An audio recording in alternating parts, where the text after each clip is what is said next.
Before I became a corporate leader, before I worked with Fortune 100 companies and Indian conglomerates, I was a professional cricketer. And cricket taught me something that school never did.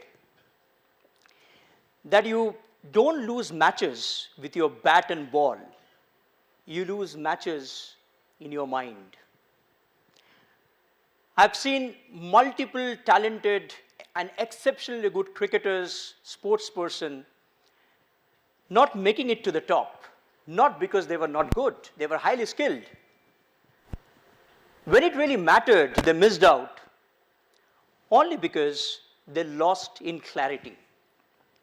I've also seen people who are quite ordinary but rise to extraordinary moments in life because they held their nerves and they were simply unshakable. And life starts there. That lesson remained with me as I moved on. I stepped into the corporate world and I realized something quietly powerful. The game had changed, the jersey had changed, the scoreboard had changed, but the pressure had not. Today, whether you are a student, a professional, or a leader, we are all playing the pressure game. Pressure to deliver on time, pressure to perform, set expectation, go beyond expectation, and whatnot. But in all this hustle and bustle of life, there's one aspect that we always miss out. Are we taking enough time to train our mind every day? In school, we are taught what to think. In college, we are taught what to aspire. And at work, we are always thinking of delivery, and we are taught how to deliver or what to deliver.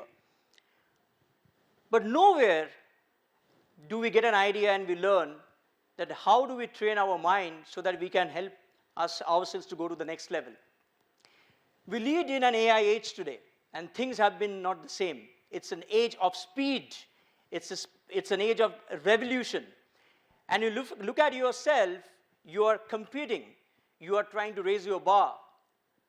But just like in sports, speed without mental strength is inviting not only mistakes but failure. Let me quickly take you through a very interesting fact, because think about the last over of a cricket match, a highly pressurized situation. One ball will decide your destiny, or maybe whether you are going to win or lose the match. That point in time, you hardly change your technique. It does not change suddenly. You don't change your bat either. But what really makes a difference is your mind. Some people I've seen, they freeze. Some people panic. And some people just completely miss out and they feel that, hey, what's happening to me? I really don't know. There are few people, and I don't need to mention any names, you know them very well perhaps, they remain calm. And that calmness is not a gifted talent. That calmness is trained mental ability and agility. Let me tell you one important aspect. Today, when you look at any sports person or any great athlete, they train more number of hours during the year, more than they play the matches, because they believe and they know if they can train themselves and imagine those situations, they can really navigate their way and become so resilient that they can mold their emotion and manage them so well that their mental win is going to be so high, and that will push them for their physical win and winning matches.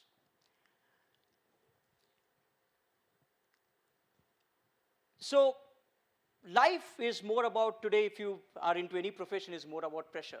And what I realized when I just move from, I'm just going back to my slide a little bit. When I just moved from from cricket to corporate, and one important aspect, I thought that life will change. But what was, to my surprise, things really did not change. Same mental patterns appeared, but in a different form. And the form was more about, I saw high-performing people burning out,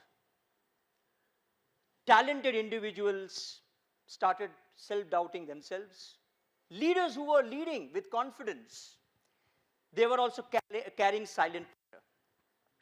And to my surprise, I was progressing, I was winning, but I was playing too many mental matches. And for a moment I felt, hey, is something wrong with me? Am I really failing? Am I not able to cope up? But later did I realize it was more about my fatigue and not failure. And the most important part was, even in the corporate, when I switched my jobs, it was more like I was an overplayed athlete. One fine day, there was a realization, and which was simply very powerful. I thought all my life I've trained so hard. I've spent hours in the field. But how much time did I spend to train my mind consciously? And that particular realization gave me a lot of reasons to stay focused and do something that I always wanted to do with ease. Mental health is not a weakness. It's largely, I call it the match fitness for life. It is largely misinterpreted or misunderstood by millions. And as I moved on and started talking to people and self-reflecting, I realized that it is more about spending time with yourself to understand that it is not about solving any problem. Mental fitness is not solving problem. Because if you really want to be a cricketer or a leader, mental fitness is about your building capacity. It's nothing but capacity builder for a leader.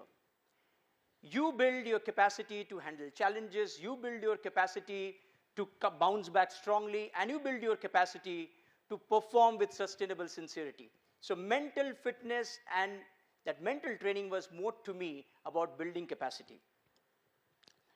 What I'm going to now share with you, something interesting I could figure out, and I'm going to take you through 4 C's, and I call them clarity, control, connection, and compassion. It's a 4C framework. Across fields, corporate boardrooms, and life in itself, people who have excelled or who have sustained excellence, they have not only thought of training their skills, they have invested significant time in training their mind. And all these 4 C's will come down to training how exactly you look at life from tomorrow. Clarity, I start with the first one. Now in cricket, you don't hit the ball just like that. We say that play to the merit of the ball. Likewise in corporate, for leaders, it's not about a leader is expected to react to every email or maybe any critics or any pressure. You can take the call consciously that where do you need to put your attention. So clarity to me is very simple. It's what deserves your attention and where your energy needs to flow. And other things can wait. That needs to be very clear on your mind if you really want to start working towards your mental fitness and ability. The second one is control. You can't control the weather. You can't control the wickets that you bat on. But what you control in cricket is your response after a bad ball. Likewise in corporate, you can't control the markets. You can't control uncertainties. But what you can control is the way you prepare, the way you focus, and the way you recover. So mental fitness is largely, if you look at, it's a discipline to understand where you need to put your energy and where you have the influence, releasing all other things that can wait. Now I come to an important aspect called connection. In sports and even in corporate, I've seen we celebrate individual brilliance. There's man of the match, there is employee of the year award. But when it comes to that mental well-being, it is always grown in connection. You become stronger when you are connected with people, because mental being is driven with connectedness. So your connection is extremely important there. And burnouts in organizations, what we have seen, and I have seen closely, it's not because you work in isolation. It only happens largely when you feel completely off track, deprived, people are not listening to you, and you are not connected. More connected you are, that's where exactly mental agility and you become stronger in terms of your thinking and the way you approach. And finally, there's something, one of my personal favorites is compassion. Now, when it comes to sports, any great coach, if you have come across, that coach will not pull you down after a bad performance. The coach will try to work on your technique by protecting your belief. That's what great coaches do. And in the corporate, at times, what happens? When things don't go as per our wish, we blame ourselves. We feel that we are losing something. One mistake, and you become your self-critic. You start doubting yourself. And one failure, you want to rewrite your entire story, unfortunately. Compassion is not about that you need to slow down. It is all about how do you relook at things, help yourself to lift up and others around you. And in that process, when you practice compassion, you're preparing yourself for the long-term game, because it's not about becoming less ambitious, but it is to play the game for a longer period of time so that you meet what really matters. So these were the 4 C's: clarity, control, connection, and compassion. Together, when you practice, that makes you stronger mentally as you move on to any profession or you pursue anything big in life. So my realization over a period of time is, when you look at being a champion sports person or maybe a corporate leader, you really need to win in your mind first. And if you want to do that, you completely need to raise your bar, have your self-reflection, have your stories, have your connection of dots and whatnot.